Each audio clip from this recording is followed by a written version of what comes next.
तो बच्चों, इससे पहले मैंने क्लास 9th का mid term paper last year का जो हुआ था मिड टर्म का मैथ का with solution English medium Hindi medium में अपलोड कर दिया है, और साथ में अलग अलग चैप्टर के मोस्ट इम्पॉर्टेंट क्वेश्चन दोनों मीडियम में इंग्लिश प्लस हिंदी एक साथ अपलोड कर दिया है। और कमेंट में आपको लिंक मिलेगी जितने भी असेसमेंट हुए हैं DOE की तरफ से, लास्ट ईयर का mid term paper, practice paper, annual को छोड़कर अलग अलग assessment, most important question of the day की वर्कशीट दोनों मीडियम में फुल एक्सप्लेन मिलेगी। तो कमेंट में मैंने एक प्लेलिस्ट बनाई है, लिंक पेस्ट की है, ओपन करो, टोटल उतना तैयार कर लो, उसमें सारे चैप्टर के मोस्ट इम्पोर्टेंट एक साथ मिल जाएंगे और उससे बाहर कुछ नहीं आएगा। टेंशन नहीं लेना, अच्छे एक्सप्लेन के साथ एक ही बार में समझ में आ जाएगा। तो कमेंट को चेक कर लो। दूसरी बात, आपके जितने पेपर हुए हैं morning shift plus evening shift, उनके सॉल्यूशन भी अपलोड हैं ऑप्शनल आंसर की। तो कमेंट में लिंक मिलेगी, देखकर समझ सकते हो कि आप कितना राइट किए हो कितना रॉन्ग किए हो, ठीक है। तो वो भी आप देख लेना। तो आज हम करेंगे लास्ट ईयर का जो सेशन 2022-23 का प्रैक्टिस पेपर है, इसके सॉल्यूशन को। तो ध्यान से देखो ताकि सारे क्वेश्चन समझ में आ जाएं, ठीक है। तो क्वेश्चन स्टार्ट करते हैं, ध्यान से देखो। क्वेश्चन नंबर 1, यदि त्रिभुज ABC और त्रिभुज PQR में AB बराबर QR, BC बराबर PR और CA बराबर PQ है तो, ठीक है। तो मतलब कौन सा त्रिभुज सर्वांग सम होगा। तो 4 ऑप्शन दिए गए हैं, पहले समझो ध्यान से कि इस प्रकार के क्वेश्चन में हम समझते कैसे, वो भी 1 नंबर का है। तो ध्यान से समझो। सबसे पहले दिया है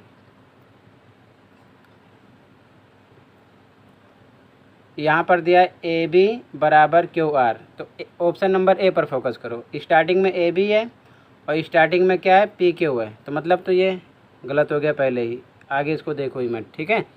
C को देख लो, स्टार्टिंग में AB है, स्टार्टिंग में BA, मतलब कि AB एक ही बात है, इधर है, ठीक है ना। उसके बाद में इधर QR होना चाहिए स्टार्टिंग में, लेकिन यहाँ पर RP है स्टार्टिंग में, तो मतलब ये भी गलत हो गया, ठीक है। इसी प्रकार D को देख लो, स्टार्टिंग में AB है तो स्टार्टिंग में BC है, नहीं है ना। स्टार्टिंग में QR होना चाहिए तो स्टार्टिंग में PQ है। अगर सेकंड पर फोकस करें, स्टार्टिंग में BC है तो स्टार्टिंग में BC है, ठीक है। फिर स्टार्टिंग में PR होना चाहिए तो यहाँ पर स्टार्टिंग में PQ है, मतलब ये भी मैच नहीं कर रहा है, ये भी रॉन्ग है, तीनों रॉन्ग है, ठीक है ना। अब B ऑप्शन को चेक कर लो। स्टार्टिंग में देखो AB है तो यहाँ पर स्टार्टिंग में AB नहीं है, लेकिन देखो लास्ट में BA यानी कि AB है, ठीक है। और अब ये जब लास्ट में है तो इसमें भी QR लास्ट में ही होना चाहिए, तो ये देखो QR यानी कि RQ एक ही बात है, लास्ट में, क्लियर है। दूसरा देखो BC, तो BC स्टार्टिंग से देखो, CB यानी कि BC एक ही बात है ना। उसके बाद में BC की जगह स्टार्टिंग में PR होना चाहिए, दूसरे वाले में स्टार्टिंग में PR है, क्लियर है। इस पर आ जाओ, C पर P होना चाहिए, C पर P, C कहाँ पर है, स्टार्टिंग में, तो इसमें स्टार्टिंग में P होना चाहिए, P है। उसके बाद में A पर Q होना चाहिए, A लास्ट में है तो Q लास्ट में है, क्लियर है। तो मतलब ये सही है, आपका ऑप्शन नंबर B राइट है, ऐसे ही आप पहचान लेना, ठीक है। क्वेश्चन नंबर 1 हो गया, क्लियर है। आगे देखो क्वेश्चन नंबर 2, एक संख्या अपरिमेय होती है यदि उसका दशमलव निरूपण, तो इसमें B ऑप्शन राइट है, अशांत अनावर्ती, ठीक है ना, ये ऑप्शन राइट हो जाएगा। अथवा वाला देखो, इसमें से क्या 15/√63 प्लस √20 के हर को एक परिमेय संख्या में बदलने का एक सही तरीका है। 4 ऑप्शन दिए गए हैं, तो इसका पहले सॉल्यूशन देखो फिर समझ में आएगा, ठीक है। आंसर नंबर सेकंड का अथवा है, ठीक है, ध्यान रखना। सबसे पहले समझो √63 है, तो इसका जब हम फैक्टर निकालेंगे तो लिख सकते हैं 3 × 3 × 7, मतलब 3 × 3 = 9, 9 × 7 = 63। जोड़ा किसका बना, 3 का, 3 बाहर निकल गया, √7 ऐसे लिख दिया गया, यानी 63 पे लिख सकते हैं √3√7। इसी प्रकार 20 है, तो 20 का फैक्टर निकालोगे तो 2 × 2 × 5, 2 2 का जोड़ा बनेगा, एक बाहर निकलेगा, √5 सेम, तो यहाँ पर हम लिख सकते हैं 2 √5, ठीक है। कहने का मतलब ये समझना आप कि हम नीचे वाले नंबर को इस प्रकार से लिख सकते हैं, ठीक है ना, इसका फैक्टर निकाल कर। अब ध्यान से समझो, जब हर का परमीयकरण करते हैं तो इसी हर वाले नंबर को यानी नीचे वाले नंबर को ऊपर नीचे गुणा करते हैं, बस निशान चेंज कर देते हैं। तो इसका फैक्टर निकालने पर ये बना, यहाँ पर प्लस है तो क्या लगा देंगे माइनस। अब इसी नंबर से एक बार ऊपर गुणा कर देंगे, एक बार नीचे, तो मतलब 15/√63 प्लस √20 गुणे 3√7 माइनस 2√5 ऊपर भी हो जाएगा और बटे के नीचे भी ये हो जाएगा। ऊपर नीचे इन दोनों से क्या कर देंगे, गुणा करेंगे, बस माइनस लगा देंगे, ठीक है। तो इस ऑप्शन पर फोकस करना, ऑप्शन नंबर जो भी होगा यही राइट होगा। देखो ध्यान से आगे, तो यहाँ पर ऑप्शन नंबर ए राइट है आपका, ठीक है। आगे देखो,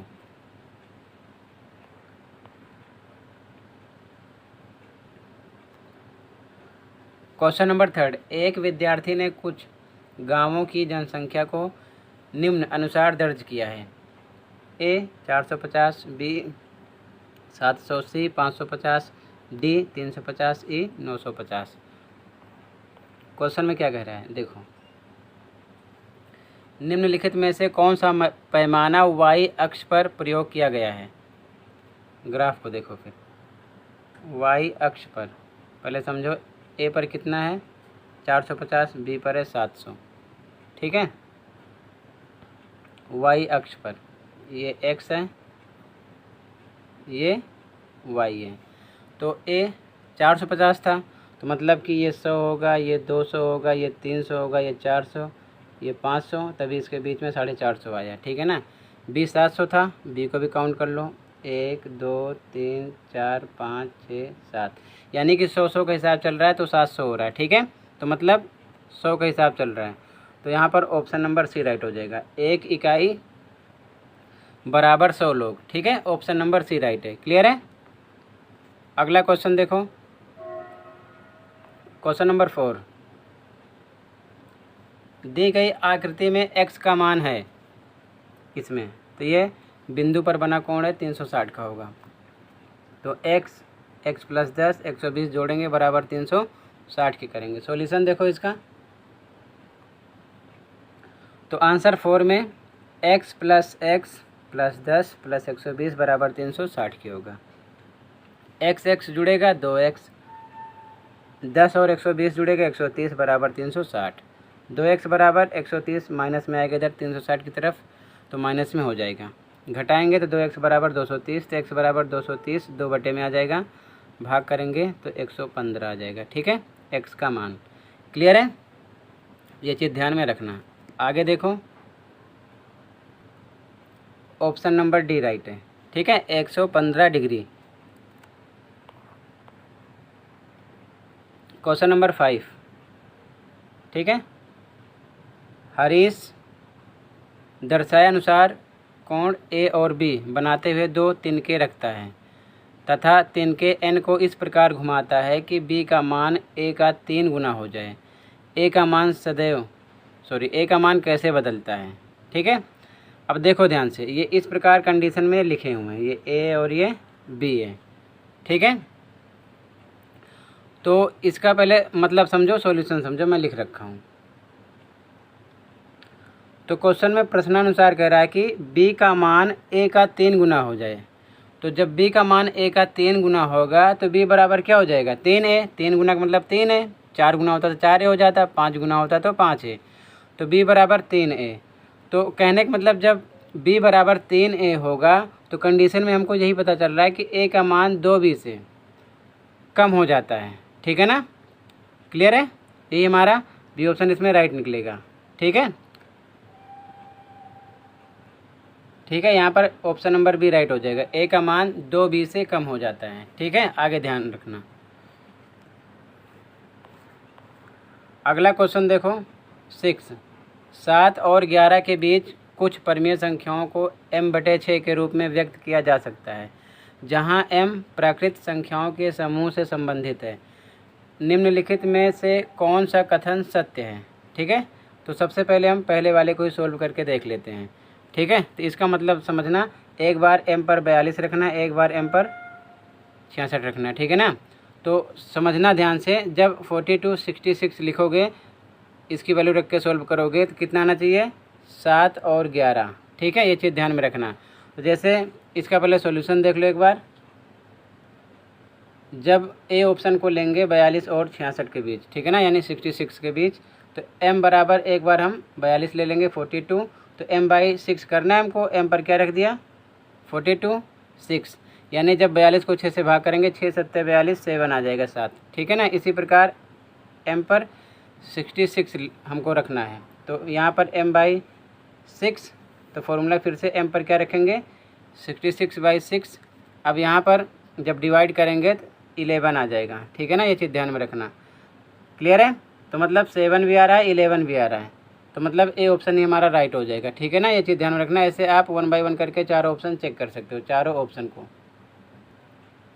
तो इसमें आपका ए ऑप्शन राइट हो जाएगा। ठीक है, आगे देखो क्वेश्चन नंबर 7। संख्या रेखा पर √27 को निरूपित करने के लिए रिद्धि का कार्य दिखाया गया है। ठीक है, संख्या रेखा पर OD को त्रिज्या के रूप में प्रयोग करके चाप DQ खींचा जाता है। OD ये है और DQ चाप ये खींचा जाता है। ठीक है, रिद्धि के काम को देखकर टीना और अजय ने निम्नलिखित बातें कही। तो सबसे पहले टीना OA बराबर 5 बता रही है, OA ये 5 है, और कह रही है AB BD 1 है, AB 1 है, BD 1 है। ठीक है, तो यहाँ पर अगर ये 5 है, ठीक है, ये तो मान लो इन्होंने बोला ठीक है जो भी है टीना। अजय कह रहा है कि OB 26 है, OB, तो मतलब कि ध्यान से समझो, OA कितना है, टीना ने बोला है 5, AB 1 BD 1 ये बोल रखा है, तो अजय कह रहा है √26 है। ठीक है, तो समकोण त्रिभुज से अगर हम निकालेंगे तो ये बन जाएगा √26 भी निकलेगा, ये भी सही कह रहे हैं। ठीक है, कैसे सॉल्यूशन देख लो एक बार कैसे निकलेगा। टीना के लिए OA 5 इन्होंने बताया, OA 5 ठीक है, AB BD 1 ये भी 1, BD भी 1, BD यही तो है। ठीक है, 1 है,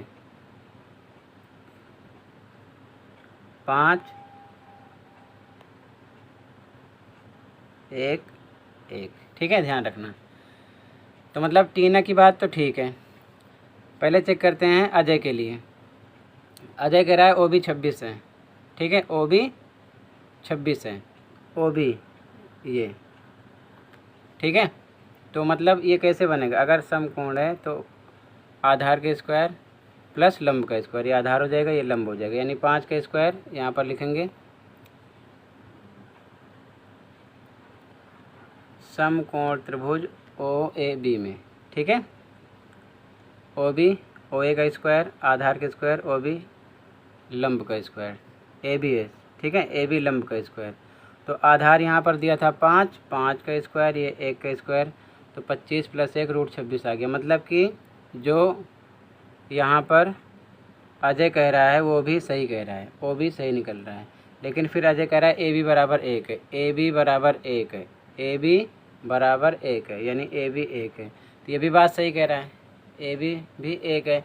लेकिन यहाँ पर बात हो रही है इस चाप के लिए, ठीक है ना, OD के लिए, OD के लिए, तो OD के हिसाब से टीना ने क्या बोला, ये 5 है, ये 1 है, ये 1 है, तो इन दोनों के हिसाब से ये कितना आ जाएगा 26। और जब ट्रायंगल समकोण त्रिभुज ये भी बनेगा, इस त्रिभुज के अकॉर्डिंग देखेंगे तो ये 26 जो बनेगा ये रूट में आएगा, और प्लस 1 का स्क्वायर ये रूट में रहेगा।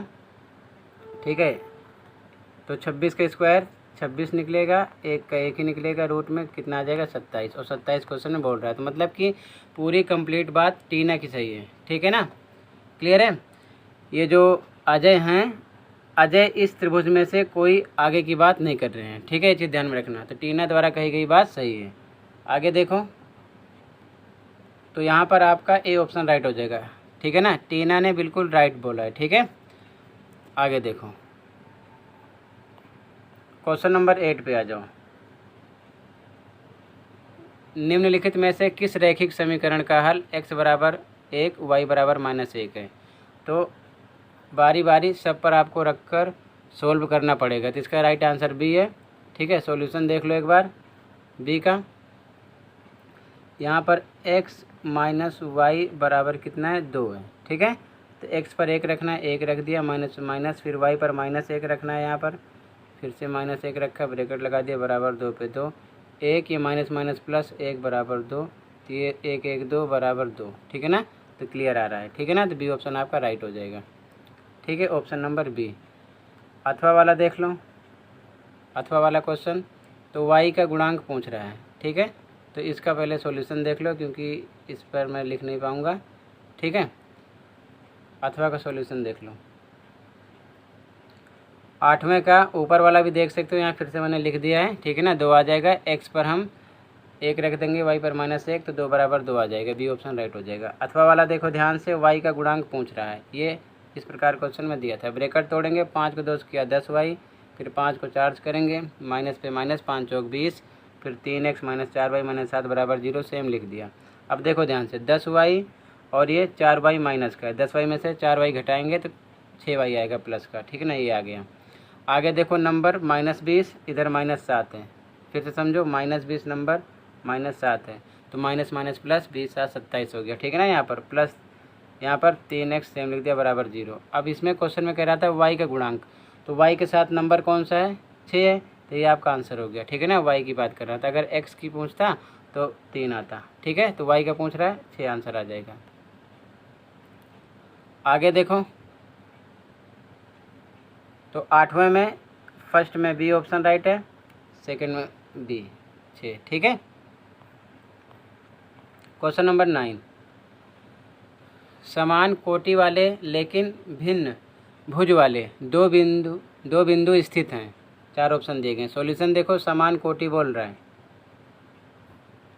आंसर नंबर 9 देखो, समान कोटि है तो कोटि y होता है, भुज x होता है, ये दिमाग में रखना है। तो अगर समान है तो हम कोई भी नंबर ऐसे ही मान सकते हैं, ठीक है ना। ये x होता है और ये y होता है, तो कोटि सेम कह रहा है, समान है, तो y पर 4 रख दिया और x पर अपने अकॉर्डिंग 3 रख दिया, 5 रख दिया, कुछ भी रख सकते हो, हमें मानना ही है, ठीक है।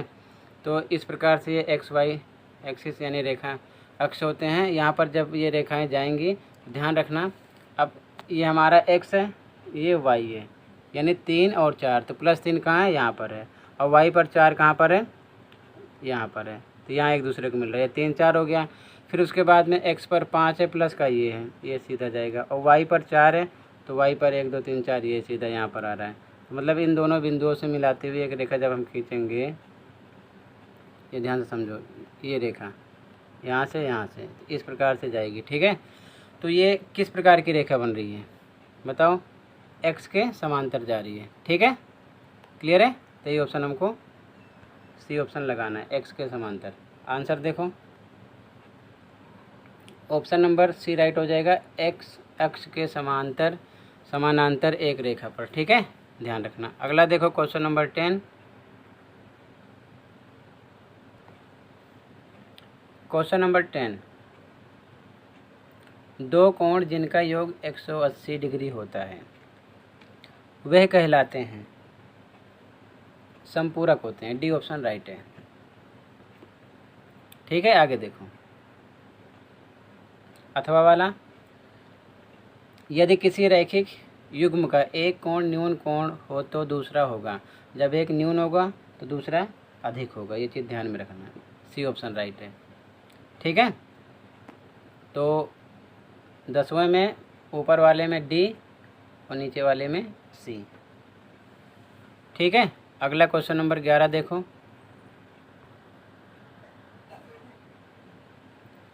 दो प्रतिच्छेदी रेखाओं द्वारा बनाए गए त्रिभुज को चित्र में दिखाया गया है। त्रिभुज TOI सर्वांग में SOD के को सिद्ध करने के लिए क्या अतिरिक्त जानकारी की आवश्यकता है। ये इसके बराबर है, ये शीर्षाभिमुख बन जाएगा, ठीक है, 2 बराबर हो जाएंगे। तो यहाँ पर हमें ज़रूरत है साइड एंगल, ठीक है। ये जो लंब रेखा है ध्यान रखना एक हिसाब से, यहाँ पर हमें ज़रूरत है OT, ये बराबर होना चाहिए OS के, ठीक है ना। तो यहाँ पर OT यानी कि TO एक ही बात है, ठीक है, जैसा कि आप देख रहे हो ये साइड बराबर है, ये शीर्षाभिमुख कोण है ये भी बराबर है, ये साइड इसके बराबर होगी। ठीक है, तो यानी OT बराबर OS कहाँ पर लिखा है,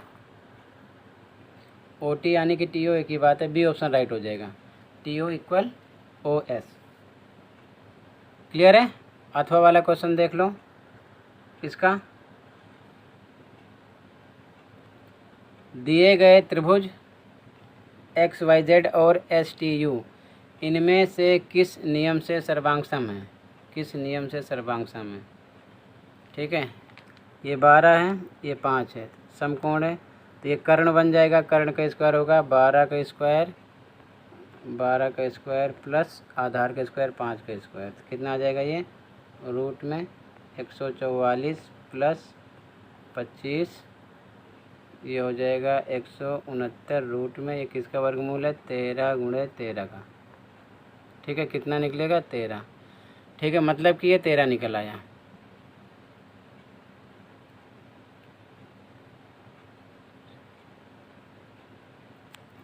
कितना आ गया 13। इसी प्रकार ये भी 13 दे रखा है, 12 दे रखा है, तो ये कर्ण दे रखा है, तो 13 का स्क्वायर माइनस 12 का स्क्वायर हो जाएगा, ये साइड निकालेंगे तो 169 माइनस 144 कितना आ जाएगा 25, ये किसका है 5 का। ठीक है ना, तो मतलब ये 5 आ गया, ये कितना आ जाएगा 13।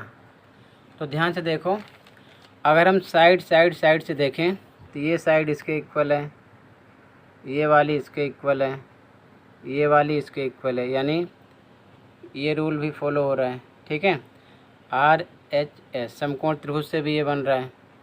ठीक है ना, ये भी फॉलो हो रहा है, ये भी क्लियर है। साइड एंगल साइड, अगर इस साइड को ले लें और इस एंगल को लें, इस साइड को इस एंगल को, तब भी, तो मतलब यहाँ पर ऑल ऑफ द अबव, ठीक है, ऑल ऑफ द अबव उपर्युक्त सभी, ये राइट हो जाएगा आपका।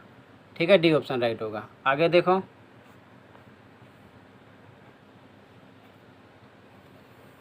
क्वेश्चन नंबर 12, दो त्रिभुज दिखाए गए हैं, त्रिभुज PUL का परिमाप 30 सेंटीमीटर है, क्या त्रिभुज सर्वांगसम है, क्या त्रिभुज सर्वांगसम है। ठीक है, पहला क्या है इसमें, हाँ, प्रत्येक त्रिभुज में अज्ञात कोण की गणना करने पर यह निष्कर्ष निकाला जा सकता है कि त्रिभुज AAA नियम से सर्वांगसम है, एंगल एंगल एंगल। ठीक है, ये तो कट ये नहीं होगा। दूसरा, नहीं, क्योंकि प्रत्येक त्रिभुज में अज्ञात कोण की गणना नहीं की जा सकती, ये भी गलत है। तीसरा, त्रिभुज की सर्वांगसमता के बारे में निष्कर्ष निकाला जा सकता है यदि त्रिभुज PUL की भुजा UL की लंबाई ज्ञात हो। ठीक है, ये भी नहीं है, ऐसे भी नहीं होगा। डी, त्रिभुज की सर्वांगसमता के बारे में निष्कर्ष निकाला जा सकता है त्रिभुज MNQ और भुजा MNMQ ज्ञात हो, MNMQ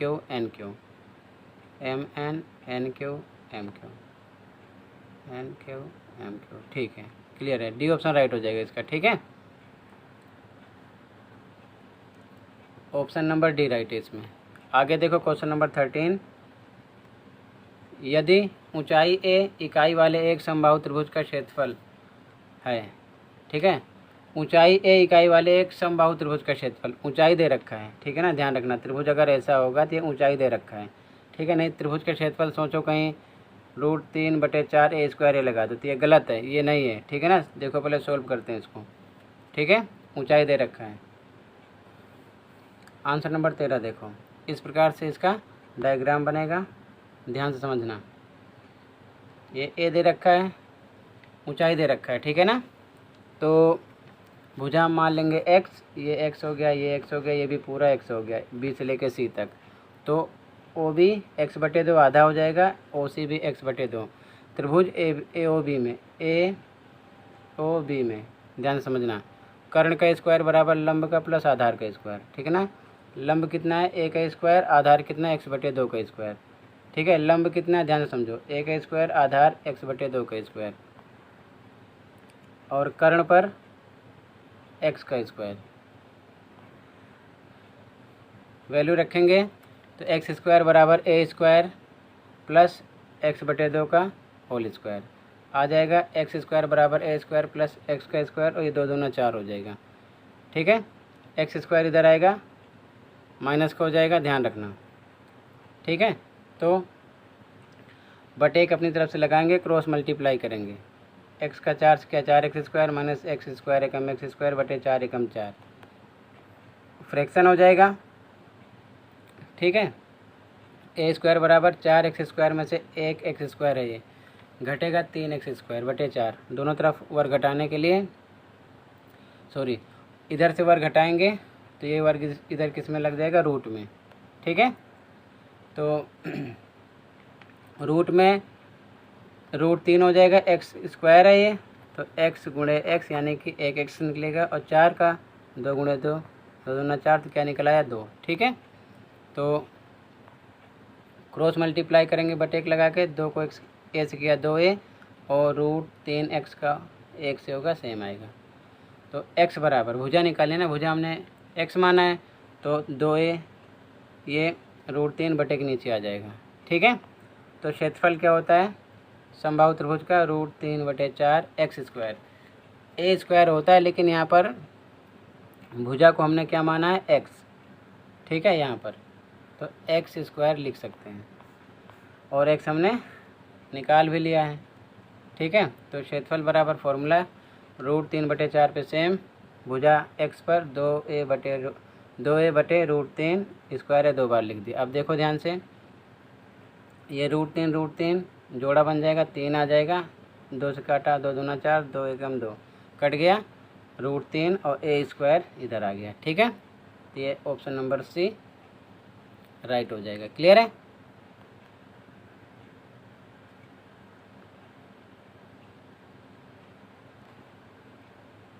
option number C right है। ध्यान रखना एक चीज़, ऊंचाई ए बोल रहा है इसीलिए आ रहा है, अगर बोलता है कि भुजा ए वाला तो ये ऑप्शन राइट होता। ठीक है ना, नहीं कहीं इस पर लगा दो, ध्यान रखना सी ऑप्शन राइट है। अगला क्वेश्चन, यदि s माइनस ए बराबर 10, s माइनस बी बराबर 20, s माइनस सी बराबर 30 सेंटीमीटर है तो त्रिभुज का परिमाप है। आंसर देखो अथवा का,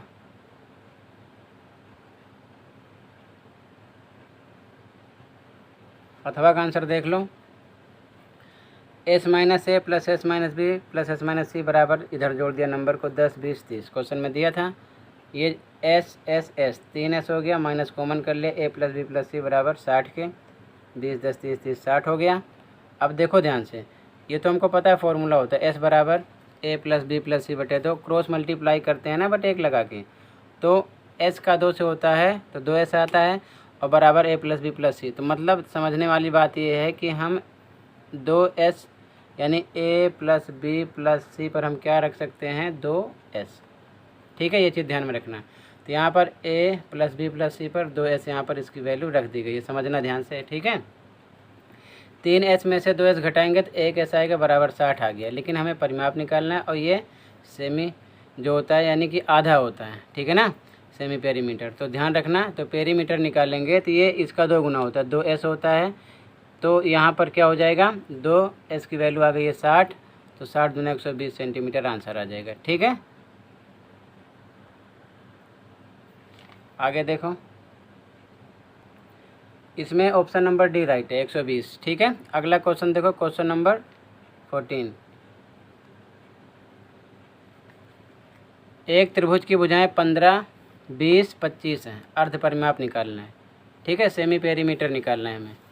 तो फॉर्मूला क्या होता है, a plus B plus C by 2, यही तो होता है s बराबर। तो सॉल्यूशन देख लो।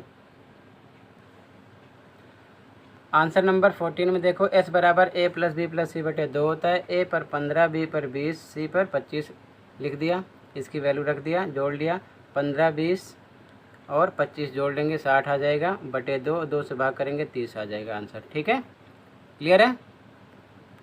आगे देखो, तो इसमें आपका ऑप्शन नंबर सी राइट हो जाएगा।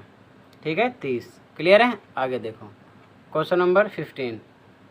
यदि व्यंजक 2 रूट में k माइनस 1 प्लस √8 में -8√2 जोड़ने पर एक परिमेय संख्या प्राप्त हो तो k का मान क्या होगा।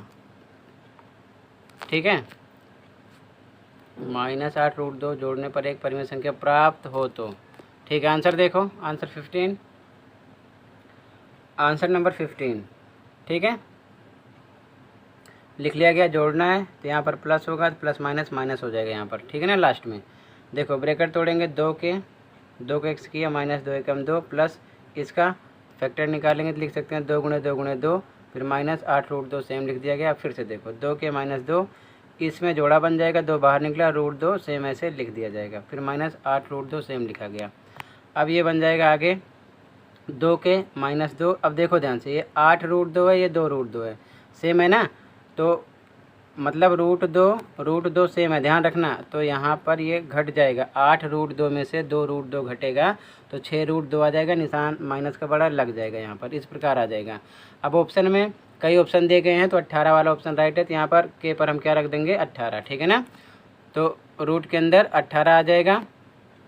18 का फैक्टर निकाल लेंगे तो आएगा 3 3 9 9 दूना 18, यानी 3 गुणे 3 गुणे 2। अब ध्यान से समझो, 2 पे 2,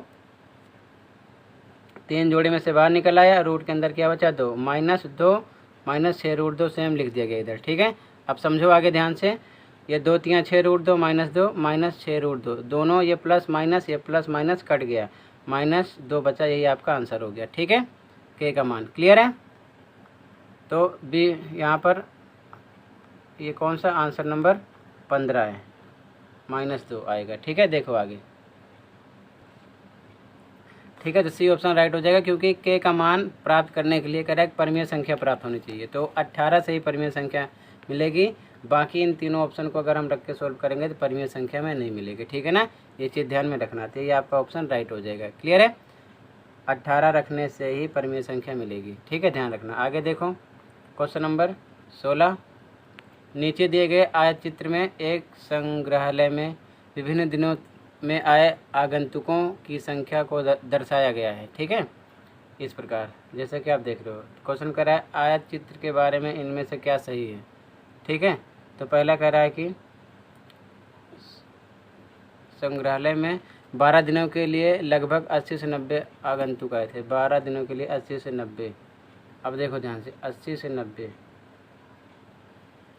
80 से 90 यहाँ पर हो रहा है ना, 80 से 90 में यही आ रहा है। अब कितने आए थे 12 दिनों के लिए, तो ये कितने पे जा रहा है 10। ये नंबर ऑफ डेज कितना पहुँच रहा है 10, तो मतलब ये तो गलत है। ठीक है, 10 पे जा रहा है ये, मतलब ये गलत है। दूसरा देख लो कौन सा सही है, पूछ रहा है। कह रहा है कि संग्रहालय में 5 दिनों के लिए लगभग 60 से 70 आगंतुक आए थे। 60 से 70, देखो ये 60 से 70 ये होगा 5 दिनों के लिए, तो ये नंबर ऑफ डेज इधर है ना, 5 दिन यही आ रहा है, तो मतलब यही वाला राइट है आपका। ठीक है, तो इसमें बी ऑप्शन आपका राइट हो जाएगा। क्लियर है, सेक्शन ए कंप्लीट हुआ। सेक्शन बी नेक्स्ट वीडियो में प्रोवाइड करूँगा, तब तक के लिए टेक केयर।